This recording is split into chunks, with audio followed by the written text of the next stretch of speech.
পর আজকে আমি একটা লং ভিডিও বানাতে চলেছি। তো তোমরা ক্যাপশন দেখেই বুঝে গেছো যে আজকে ভিডিওটা আমি কোথায় গেছিলাম সেটাই ভিডিও করেছি। তো গেছিলাম আজকে হালিশহরের রামপ্রসাদ ঘাটে। তো ঘাট না অ্যাকচুয়ালি, মানে ঘাটের পাশে যে পার্কটা আছে ওখানে। আর যারা ফটোশ্যুট করতে খুবই পছন্দ করো তাদের জন্য তো এটা একদম একটা বেস্ট জায়গা, ওয়ান অফ দ্য বেস্ট জায়গা বলবো আমি। কারণ এত সুন্দর যে মানে এখানে থাকতে পারে একটা ফটোশ্যুটের জায়গা, তো আমি তো একদমই এক্সপেক্ট করিনি। তো চলে গেছিলাম, ঢুকে গেছিলাম পার্কের ভেতরে। তো এখানে কোনো এন্ট্রি ফি নেই, আর সামনে হচ্ছে গঙ্গা। তো এখানে ছিল দোলনা, আর তারপরে এখানে ঢেকি ছিল, আরও অনেক কিছু খেলার জায়গা ছিল।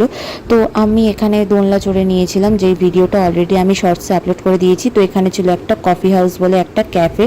তো যেহেতু আমি বিকেলের দিকে গেছিলাম তাই লাইটনিং কিচ্ছু হয়নি, তাই আর আমি প্রেফার করবো তোমরা সন্ধ্যেবেলার দিকে এসো, তাহলে লাইটনিংটা দেখতে পাবে, খুব সুন্দর লাগবে লাইটে। তারপরে এখান থেকে ক্যাফেটা থেকে বেরিয়ে গিয়ে সোজা গঙ্গার ঘাটের দিকেই যাচ্ছিলাম। ঘাটটা এত সুন্দর বাঁধানো আছে, মানে কি সুন্দর দেখতে, মানে এটা হালিশহরের মতো জায়গায় যে এত সুন্দর একটা ঘাট আছে, এত সুন্দর বাঁধানো যে থাকবে আমি সত্যি এক্সপেক্ট করিনি। তো এই দেখো ওই গঙ্গার ঘাটটা আলাদাই, গঙ্গাতে গেলে একটা পিসফুল ভাইবস তোমরা পাবে।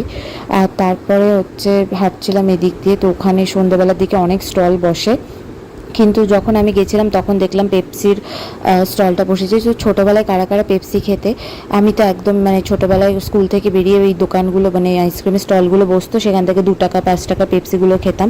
তো এখানে দেখো সানসেটের সময় আমি ছিলাম এখানে।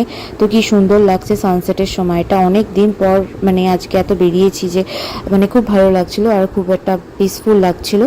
আর তারপরে খেয়ে নিয়েছিলাম ঝাল ঝাল পাপড়ি চাট। তো আমি একদমই ঝাল খেতে পারি না, কিন্তু পাপড়ি চাটটা খেয়ে খুব ঝাল লেগে গেছিলো। তো তারপরে জল খোঁজার জন্য বেরিয়ে যাচ্ছিলাম। তো তারপরে চলো এবার বাড়ি যেতে হবে। তো তোমাদের দেখিয়ে নিই, এখানে খুব সুন্দর ফটো তোলার জায়গা আছে, ওখানে একটা ঝর্ণা মতো একটা সুন্দর একটা জায়গা ছিল। তো এই যে হালিশহর স্টেশনের কথা বলতে বলতে চলেও এলাম বাড়ি যাওয়ার জন্য। তো চলো এবার ট্রেনে মোটামুটি আজকে ফাঁকাই ছিল, কারণ আজকে ছুটির দিনে আমি বেরিয়েছিলাম। তো এক্সপিরিয়েন্সটা খুবই ভালো ছিল আজকে আমার। আর তোমরা যারা যারা হালিশহরের রামপ্রসাদ ঘাটের পাশে এই পার্কটায় যাওনি, আমি তো বলবো অবশ্যই যে তোমরা অবশ্যই ভিজিট করে এসো। আর কেমন লাগলো অবশ্যই আমাকে কমেন্টে জানিও। তো আজকে ওয়েদারটাও খুব ভালো ছিল, আর আবার সুন্দর হাওয়া দিচ্ছিলো এখানে। তো সন্ধ্যাবেলার দিকে আবার বৃষ্টিও পড়েছে। তো এখানে আমি ফটোজ রিল বানিয়েছি অলরেডি, আর দারুণ লাগছিলো এই জায়গাটা, স্পেশালি এই জায়গাটা আমার তো খুবই ফেভারিট। আর কি সুন্দর মানে ঘাটটাকে বাঁধিয়ে রেখেছে, তো খুব ভালোই লাগছিলো। তো আজকে আমি get ready with me video আর সব আপলোড করে দিচ্ছি, তো তোমরা অবশ্যই চেক করে নিও শর্টসে। আর ফেরার সময় খেয়ে নিয়েছিলাম হচ্ছে মোমো, যেটা খুব টেস্টি খেতে ছিল। আর তারপরে বাড়ি এসে হচ্ছে একটা স্পেশাল ডিনার করে নিয়েছিলাম, সেটা হচ্ছে ফ্রাইড রাইস, আলুর দম, আর হচ্ছে মিষ্টি দই। তো ভিডিওটা কেমন লাগলো অবশ্যই কমেন্ট করে জানিও। আর যদি তোমরা লাইক শেয়ার আর সাবস্ক্রাইব না করে থাকো তাহলে সাবস্ক্রাইব করে দিও। Thanks for watching.